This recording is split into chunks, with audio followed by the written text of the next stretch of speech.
Mesdames et messieurs, bonjour, bienvenue ici à Vourles, où vous allez assister à une conférence, à n'en pas douter, passionnante. Vous souhaitez bien sûr à toutes et à tous la bienvenue dans notre belle commune de Vourles. On est ravis en tout cas d'accueillir pour la 4e édition ce salon ou les saveurs sur la commune. Alors voilà, nous on souhaite en tout cas qu'ils puissent s'inscrire sur la durée. Je voudrais simplement remercier en tout cas tous ceux qui sont présents, bien sûr tous les exposants.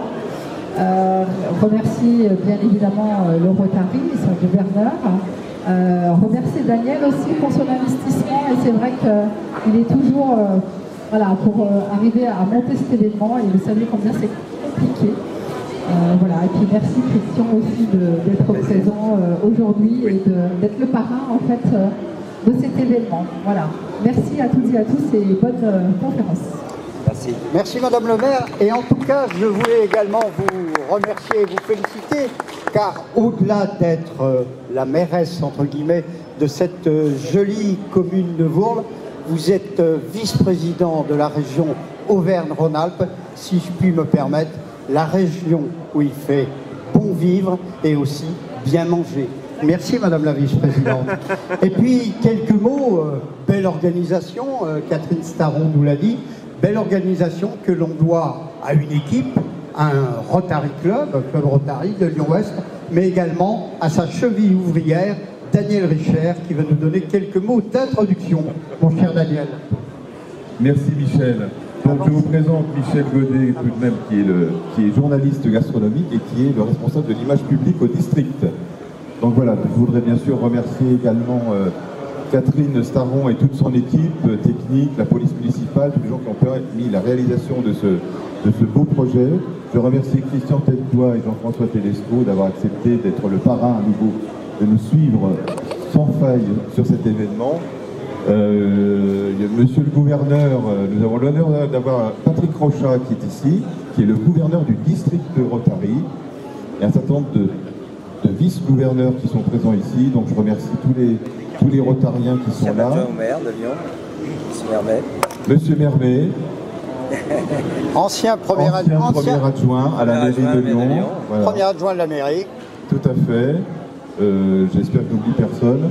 Alors l'équipe, c'est vrai qu'on est 6 personnes à vraiment avoir organisé. Il y a Fabrice, Françoise, Vincent, Paul et les autres. Marie, André, voilà, et j'oublie Frédéric. Voilà. Et donc, je vais sans tarder laisser la parole. Je remercie aussi, je voulais quand même dire un mot sur les exposants. Donc merci à vous les exposants qui nous suivez dans cette aventure, pour certains depuis le début.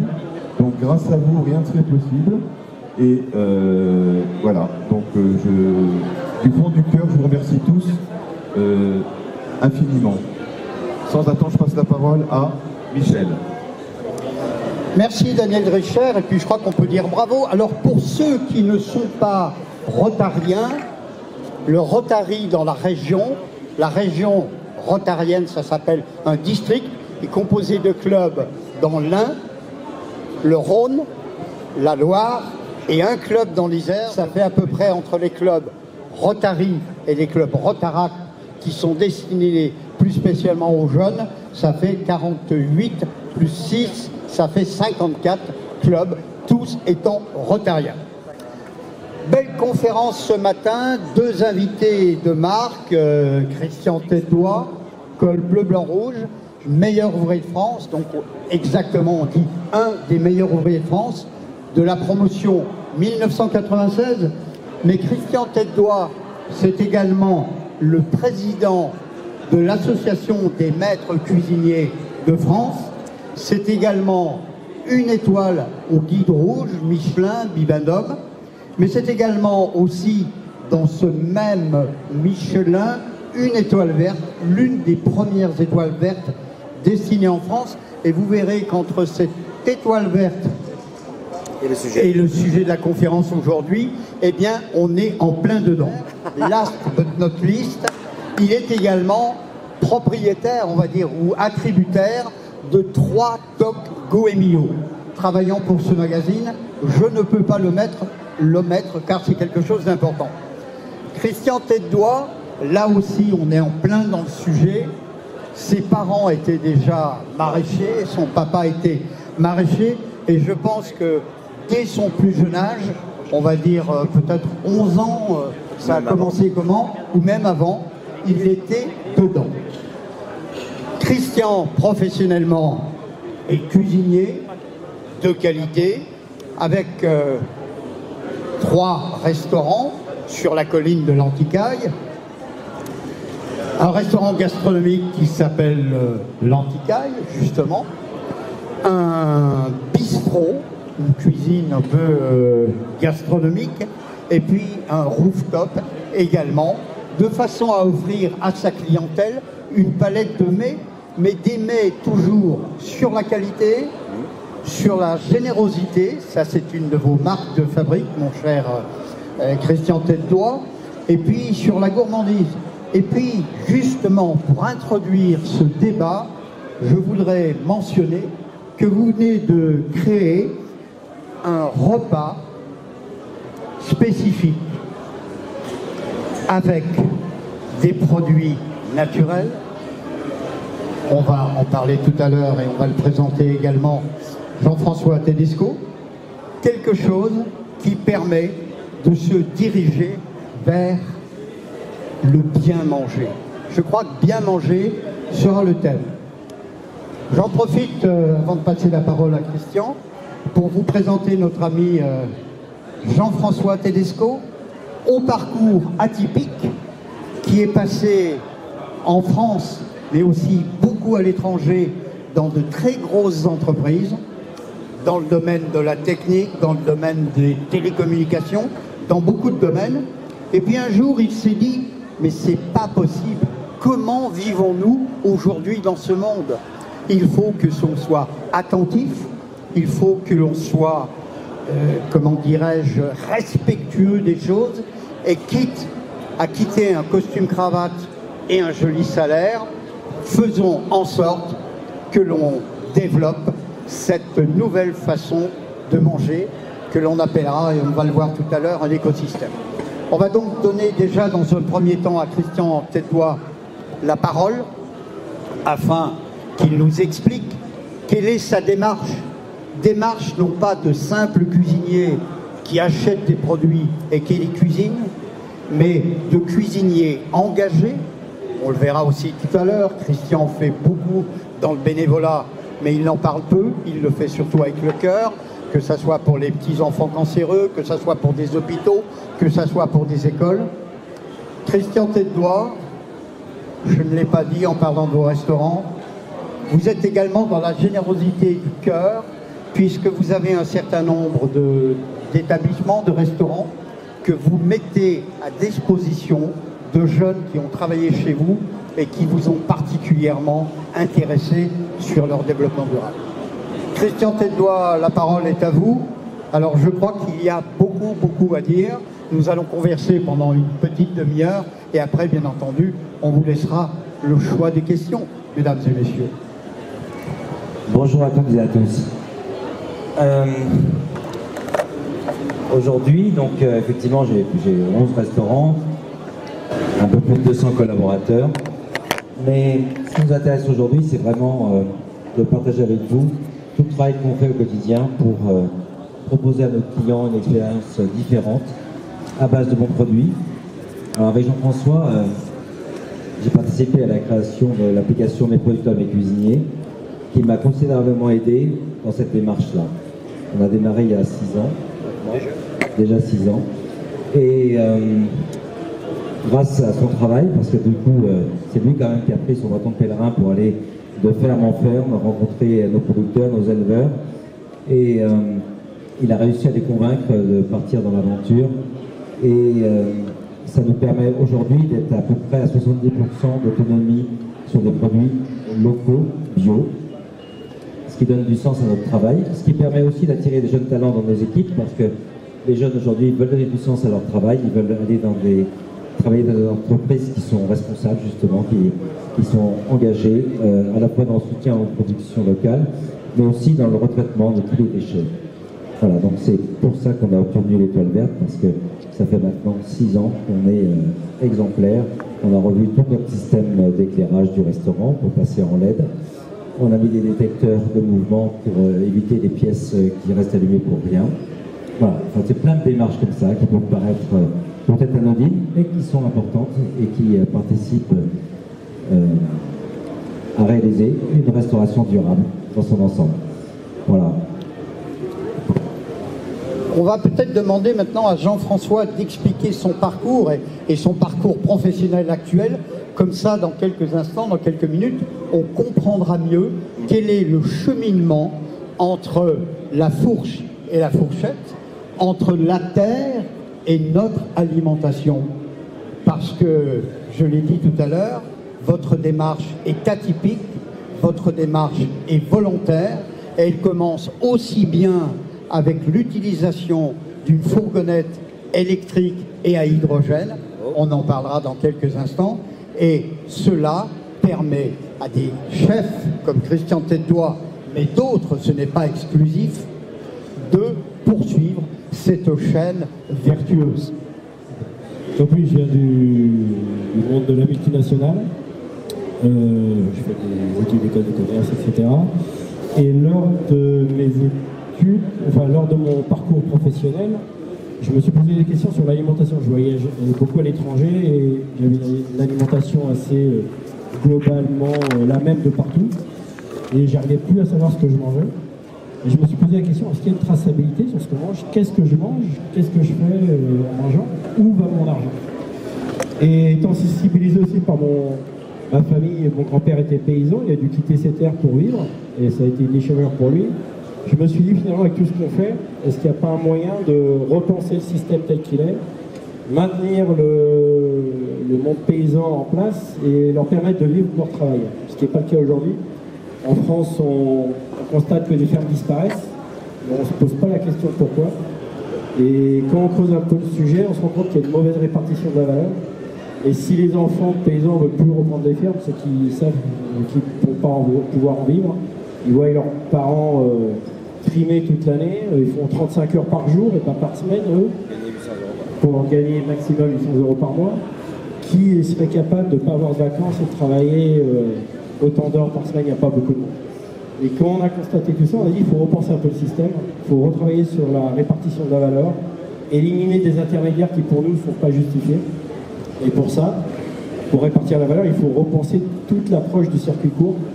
Aujourd'hui, un circuit court, si on regarde la définition du ministère de l'Agriculture, un circuit court est bi-court s'il y a un seul intermédiaire. Il n'y a aucune notion de localité et il n'y a aucune notion de durabilité. C'est-à-dire que si vous achetez des tomates en Espagne et il n'y a qu'un seul intermédiaire, vous êtes en circuit court. En Chine aussi. Et en Chine aussi, s'il y a un seul intermédiaire. Ce qui est complètement pour nous inconcevable. Donc on a repensé le circuit court, on a créé une plateforme avec le chef, parce qu'on a dit on va travailler de la graine à la fourchette, parce que la durabilité, c'est pas seulement manger bio. Bio, c'est une approche. Mais la durabilité, elle repose sur 3 piliers du développement durable, qui sont le social, l'économique et l'environnemental. Et donc on a reproché toute cette approche de... On parlait du travail que le CRBA. Oui, alors Et donc, justement, on produit, on cultive, on produit, on élève. mais on élève également. Mais une question fondamentale, a-t-on encore aujourd'hui la possibilité de retrouver des graines de légumes anciens, ou plus ou moins des graines de légumes oubliés?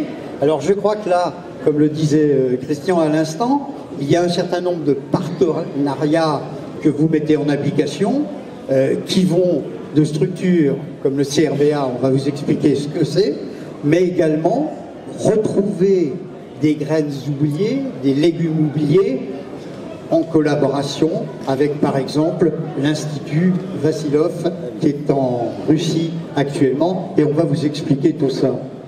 Alors, les graines, les trouve-t-on? Peut-on les remettre en action? Comment cela se passe-t-il, mon cher Jean-François? Oui, on parlait tout à l'heure de travailler de la fourche à la fourchette. On va un peu plus loin, on va de la graine à la fourchette. Et donc on travaille avec le CRBA, qui est le Centre de ressources de botanique appliquée, qui est pas loin, qui est à Charlie, à côté là. Et le travail du CRBA, c'est de récupérer des graines anciennes, montrer qu'elles sont capables de s'adapter au changement climatique, et c'est ce qu'on fait depuis quelques années avec eux, mais surtout trouver des débouchés. Parce que conserver des graines pour dire d'avoir des graines anciennes, c'est sympathique, mais montrer qu'elles ont une application, dans la cuisine, c'est-à-dire si on fait planter des graines anciennes pour le plaisir de planter des graines anciennes, mais que finalement on a un travail de conservatoire, c'est intéressant au niveau scientifique, mais c'est moins intéressant au niveau gustatif et gastronomique. Et là, nous, on essaye de montrer que certaines graines qui peuvent remplacer des cultures qui étaient aujourd'hui très gourmandes en eau, très gourmandes en engrais, etc. Et ben, ces graines-là sont capables de souffrir du changement climatique, mais de produire des légumes ou des produits qui ont une richesse nutritive et une richesse organoleptique, excusez-moi. Voilà. Et à ce propos, si je vous dis le millet japonais à grains noirs, il en fait partie? Il en fait partie, c'est-à-dire que avoir des graines anciennes, c'est pas que local, parce qu'aujourd'hui, il y a la localité qui fait qu'avec le changement climatique, elles pourront plus s'adapter. Il y a des légumes lyonnais qui pourront plus pousser ici, il faut se le dire. Donc travailler avec l'Institut Vavilov, c'est aussi travailler avec des graines anciennes qui peuvent subir le climat qu'on a aujourd'hui. Donc c'est pas être que local les graines anciennes, il y a des graines anciennes qui sont plus bonnes, mais travailler avec ces vieilles variétés qui sont capables de s'adapter, qui ont des débouchés dans les restaurants, ce qui fait que ça permet d'avoir des débouchés économiques pour les producteurs qui vont le faire. Sans intermédiaire, parce qu'on travaille sur le lien direct entre chef ou particulier avec le producteur. Oui, moi ce qui m'intéressait de travailler avec le CRBA, avec Jean-François, c'est justement de remettre en culture des variétés anciennes, quand même pour la plupart issues de la création botanique de la région Auvergne-Rhône-Alpes. Ça me paraissait important parce que ces graines ont été créées à une époque, assemblées, on peut dire, croisées, à une époque où on n'arrosait pas beaucoup et où on ne traitait pas. Donc elles ont un génome très fort et elles sont résilientes. Et on a vu depuis toutes ces années, avec la multiplication des graines, à quelle vitesse elles se sont rappropriées leur terroir d'origine et comment elles se sont adaptées au changement climatique. Et ça me paraît vraiment être un élément important à souligner. Après, bien sûr, au fur et à mesure de l'évolution de ces variétés, on les goûte, parce qu'on en plante quand même plusieurs variétés d'une seule variété, plusieurs souches, on va dire. Et donc, du coup, on choisit toujours la meilleure, parce que forcément, bien sûr, moi, je reste quand même avant tout cuisinier, et je suis au service du goût, et donc, ça me paraissait important de pouvoir participer à la hauteur de mes connaissances et de mes attentes pour mettre en avant ces produits. Voilà. Je te redonne la parole.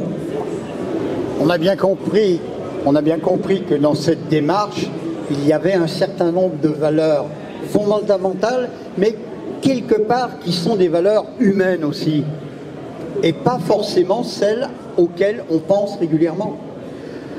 Par exemple, c'est le respect de la terre, parce que s'il n'y a pas la terre, il n'y a pas d'élevage, il n'y a pas d'agriculture, il n'y a pas de maraîchage et il n'y a pas non plus de viticulture. La question que tout un chacun peut se poser, j'allais la poser à vous deux, à Jean-François comme à Christian. Quelqu'un qui déguste un plat chez soi en cuisine ou chez vous dans l'une de vos salles à manger, trouve-t-il une différence sur les qualités organoleptiques? C'est pour ça qu'on fait ce travail-là, c'est vraiment pour qu'on retrouve le goût des produits de notre enfance, parce que malgré tout ce qu'on peut dire, l'intervention des grands groupes grainetiers a eu cet effet pervers de vouloir toujours créer des variétés qui produisent beaucoup, mais sans s'occuper du goût des choses. Et bon, et du nutritif, voilà, parce que manger pour moi est quelque chose de très intime.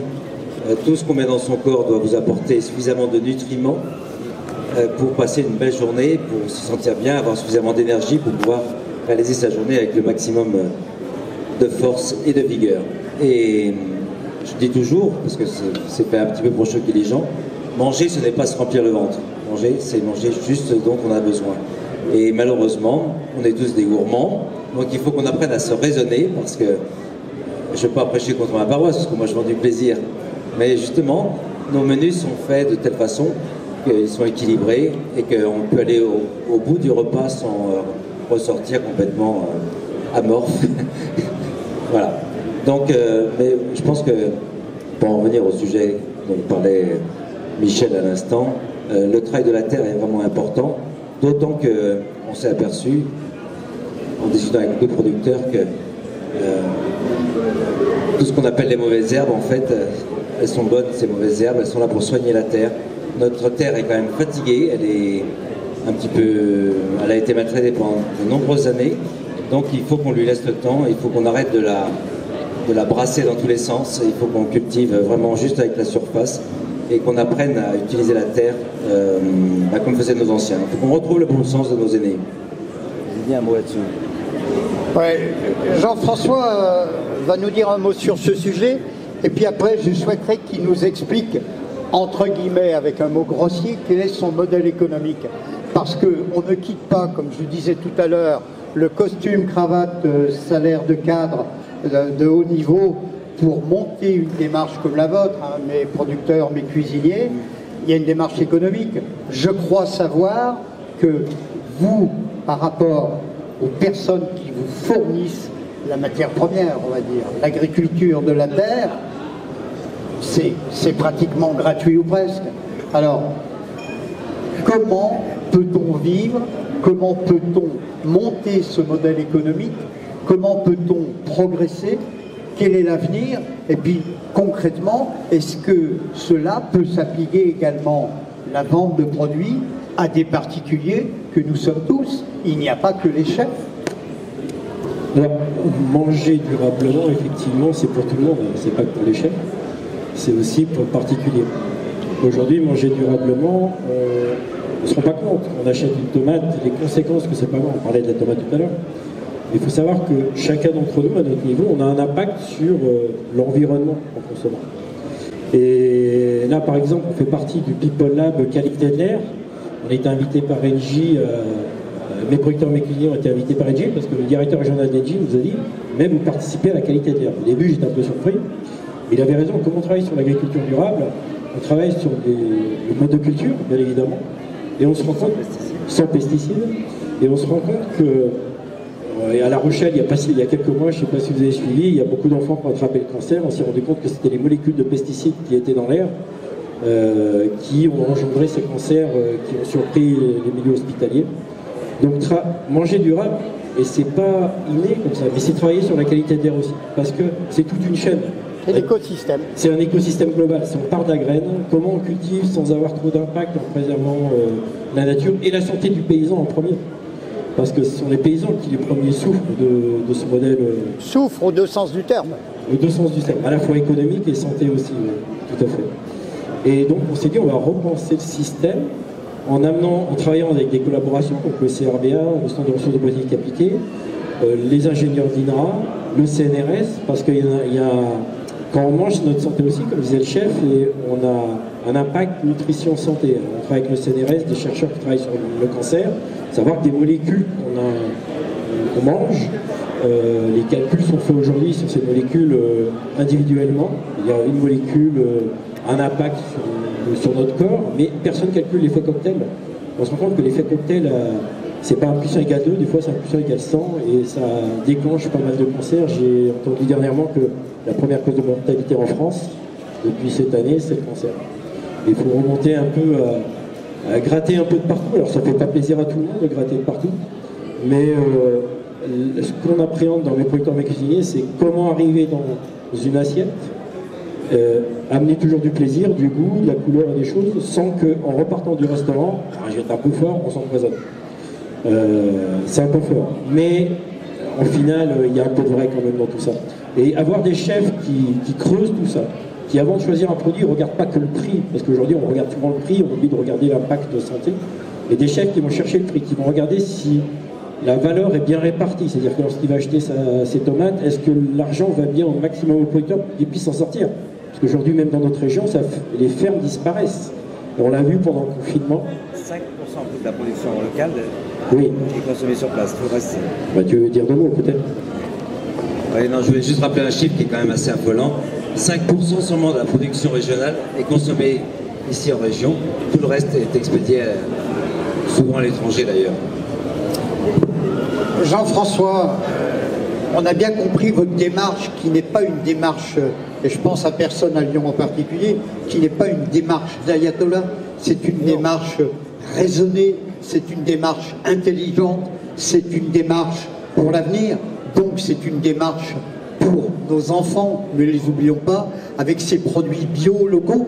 Concrètement, comment peut-on définir mes producteurs, mes cuisiniers, si je vous dis c'est une plateforme régionale, ça vous parle? Et s'il vous plaît, expliquez-nous comment ça fonctionne vis-à-vis des cuisiniers, des chefs et vis-à-vis du grand public, car le grand public est partie prenante, primordiale dans cette chaîne alimentaire. Alors, oui, c'est bon, ok. Un petit peu contact. Il y a un petit peu contact, ok. Oui, alors c'est une plateforme qui permet à chacun d'entre nous d'identifier les producteurs ou les rares, très rares restaurants qui travaillent comme ça. On amène de la transparence et de la traçabilité, ce qui n'existe pas aujourd'hui. Quand vous allez à un restaurant, personne ne vous dit, tiens, ça vient de tel producteur, etc. On a un plat, on a un prix, mais personne ne va creuser derrière ce qu'il y a. Il faut savoir que dans l'acte d'achat, dans un restaurant ou chez soi, il faut comprendre toutes les conséquences qu'il y a au niveau global. Alors, ce qu'on essaye d'amener, c'est aussi la transparence et la traçabilité. Et le site, comment il fonctionne, eh bien, on met en contact les chefs ou les particuliers avec des producteurs qui sont dans la durabilité. Alors, le bio, ça fait partie de la durabilité, mais il y a des producteurs qui n'ont pas de label et qui travaillent très bien. Il n'y a pas que, c'est ça, c'est pas s'arrêter que sur le bio, il y a des producteurs qui n'ont pas de label et qui travaillent très très bien aussi. Et on essaie de les identifier pour que vous, quand vous allez manger ou choisir des produits, vous sachiez que la dépense que vous avez sur le produit vous fait du bien à la santé, fait du bien à la terre, on est durable et permet aux producteurs de vivre. Et le chef ou les chefs qui sont impliqués dans ces démarches passent par nous. Alors, nous demandent, tiens, j'ai besoin de ça, quel producteur a ces démarches-là, on les met en contact et ils travaillent directement. La plateforme n'est pas comme la plupart des plateformes qui existent aujourd'hui, j'appelle ça du monde d'avant, où il y a des commissions sur les ventes, on est dans un modèle d'achat-revente, parce que là encore, pour nous, c'est des intermédiaires qui ne devraient plus exister avec le numérique qu'on a aujourd'hui.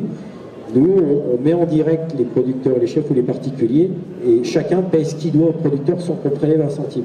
Le modèle, on a pris un modèle sur une banque américaine, qui vient des États-Unis, donc il y a des bons côtés et des mauvais côtés aux États-Unis, un peu comme chez nous. Et c'est un modèle d'abonnement conscient, c'est-à-dire qu'on amène des outils aux producteurs, aux chefs, aux particuliers, et chacun donne ce qu'il veut pour qu'on puisse en vivre.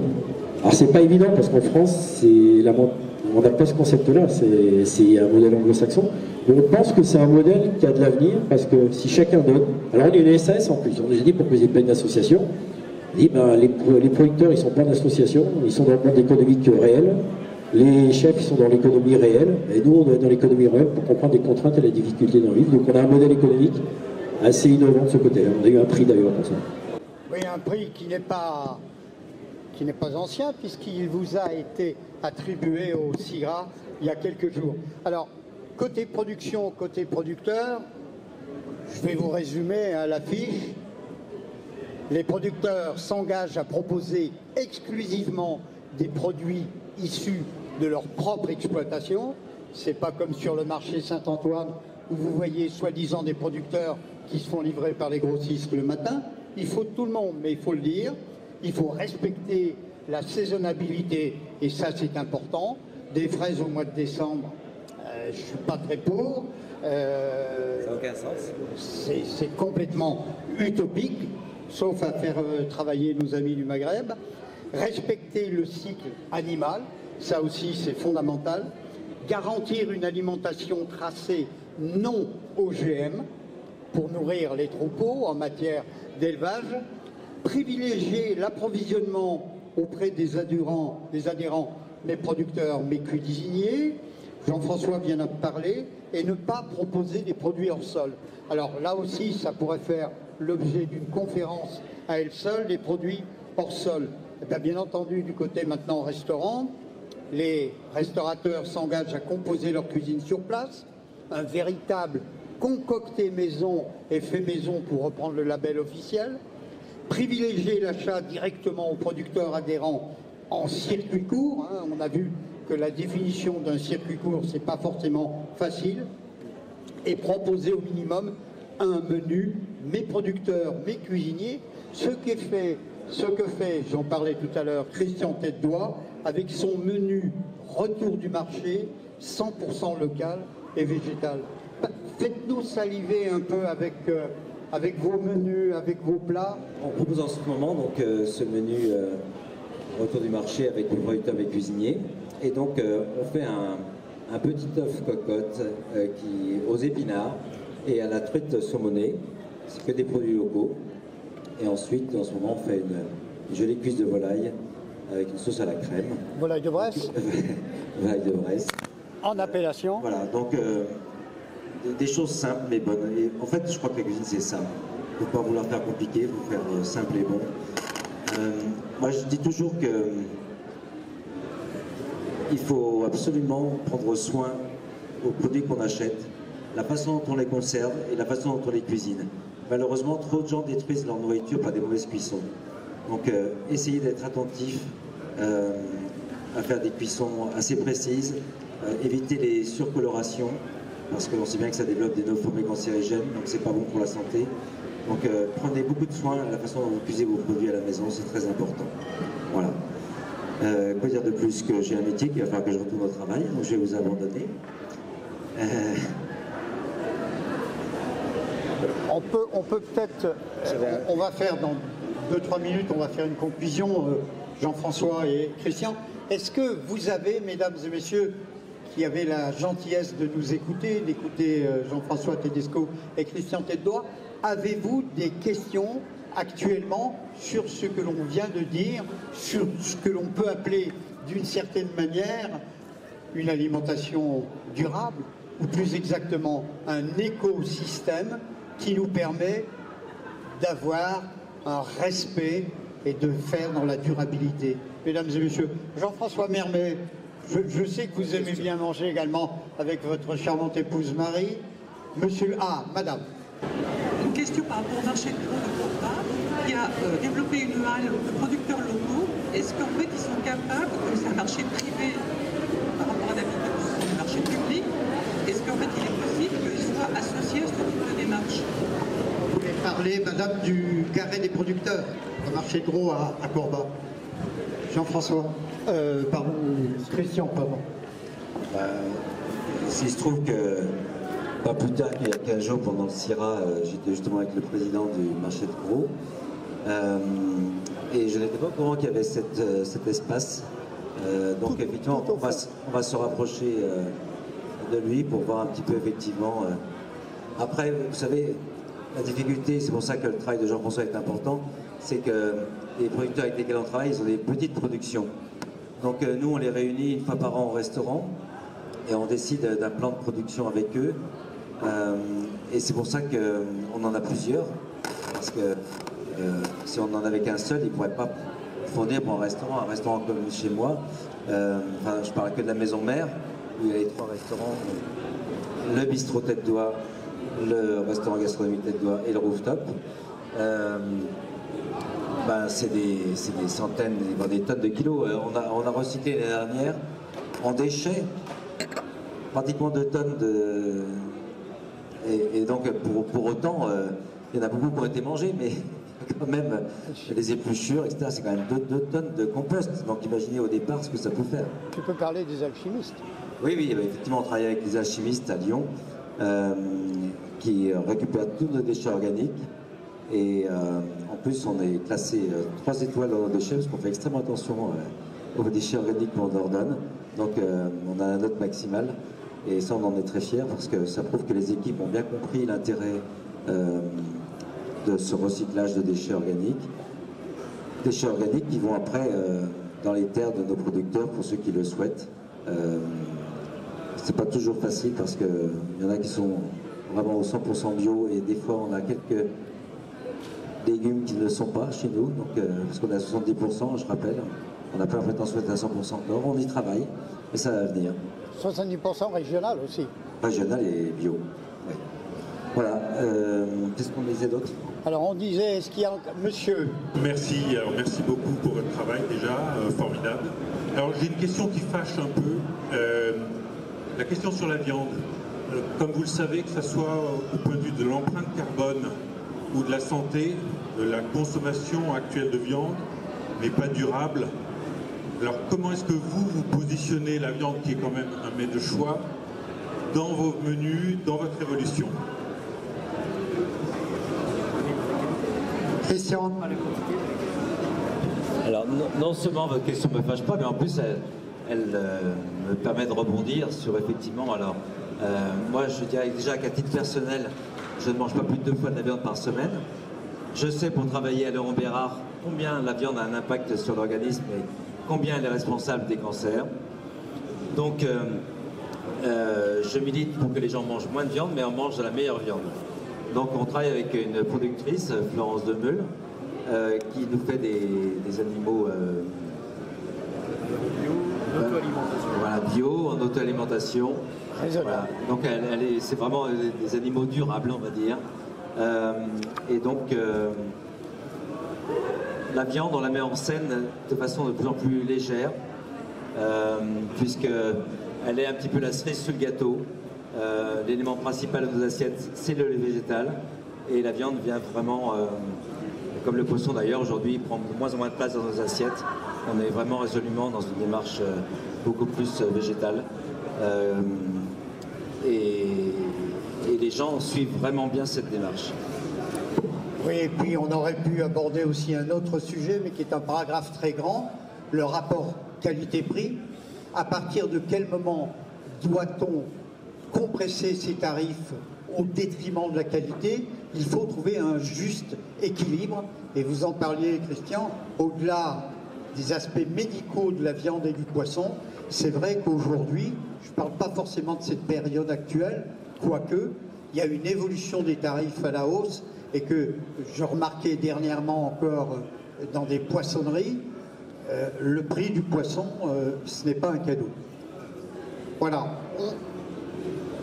On va peut-être demander maintenant en 2 minutes, ou ce que vous voulez, mais 2-3 minutes, Jean-François, de faire un peu une conclusion de ce qu'on a dit, et puis ensuite Christian, et puis on vous rendra votre liberté pour aller découvrir ce que les 40 exposantes et exposants ici vous proposent comme produit de qualité. Jean-François, quelques mots de conclusion. Rapidement, pour répondre pour la viande, juste un petit truc. Les excès de la viande aujourd'hui, c'est sur la surproduction, la surconsommation. On travaille avec des petits producteurs, eux, qui ont une densité de production, qui respectent cet équilibre-là. On est dans la durabilité, même dans l'élevage, en auto-alimentation. Parce que on parlait des producteurs, le coût de la viande qui augmente parce qu'ils dépendent de systèmes qui leur fournissent de l'alimentation, etc. Si on travaille avec des producteurs, comme on le fait avec le chef, qui sont en auto-alimentation, ils maîtrisent leurs coûts, il y a une densité de viande qui est moindre, donc l'impact sur à la fois l'environnement et sur notre santé, il est moindre aussi, puisqu'on travaille sur une consommation de viande réfléchie, et aussi sur un mode d'élevage qui est durable. Voilà. Après, on va élever avec des fèves qui viennent de... Voilà, c'est ça. De là-bas. Donc il y a un gros travail qui est fait avec les ingénieurs de l'INRA, du CRBA, sur quels protéagineux, quelles céréales on donne. Pareil pour la viande, la volaille, etc. Donc la conclusion, c'est quand vous achetez, on n'a pas aujourd'hui encore cette traçabilité, mais regardez d'où ça vient, comment c'est produit, ou trouvez des rares restaurants qui, quand vous allez au restaurant, exigez ça, parce que plus, en tant que consommateur, on sera exigeant, plus le système bougera. Aujourd'hui, ça peut partir d'en bas, ça peut partir que du consommateur, ce changement. Ça peut plus partir d'en haut, le système il est un peu bloqué. C'est nous, en tant que consommateurs, qui ferons évoluer les choses. Christian, quelques mots? Oui, non, je voudrais juste revenir sur un point de détail. C'était le modèle économique de Jean-François qui a mis sa carrière vraiment entre parenthèses pour lancer cette belle démarche. Et vraiment, j'aimerais qu'on l'applaudisse très fort parce que c'est une démarche courageuse. Et c'est pour ça qu'on s'entend bien, parce que moi, c'est pareil. Je ne serai jamais riche, mais c'est pas grave parce qu'on n'a jamais vu un coffre-fort sur un corbillard. Mais cette démarche qu'on a engagée, j'y crois beaucoup. Et on n'est que de passage sur cette terre.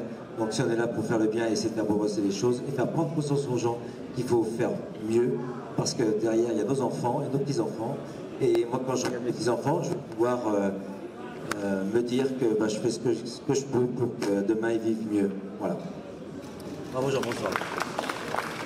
Merci Jean-François Tedesco. Merci Christian Tête-Bois. Nous avons conscience que l'on n'a pas pu aborder tous les sujets, que l'on n'a pas pu répondre à toutes les questions, mais quand même, je crois, mesdames et messieurs, une fois encore, merci pour votre présence, mais surtout votre écoute bienveillante.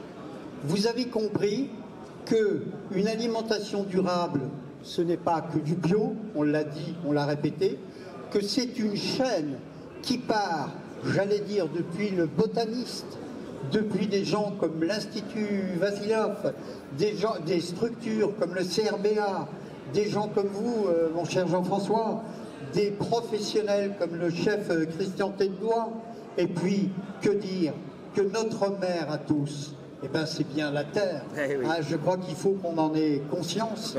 Les botanistes, les paysans cuisiniers, c'est une autre façon de produire et consommer. C'est un écosystème qui tient compte pas uniquement des mets, mais de l'ambiance et de l'environnement dans lequel on vit. Merci à vous tous. Merci Madame le maire. J'ai vu que vous étiez très intéressée également, car je sais que, on le disait tout à l'heure, la région Auvergne-Rhône-Alpes et son président Laurent Wauquiez savent que c'est la région où il fait bon vivre, mais aussi il faut bon manger.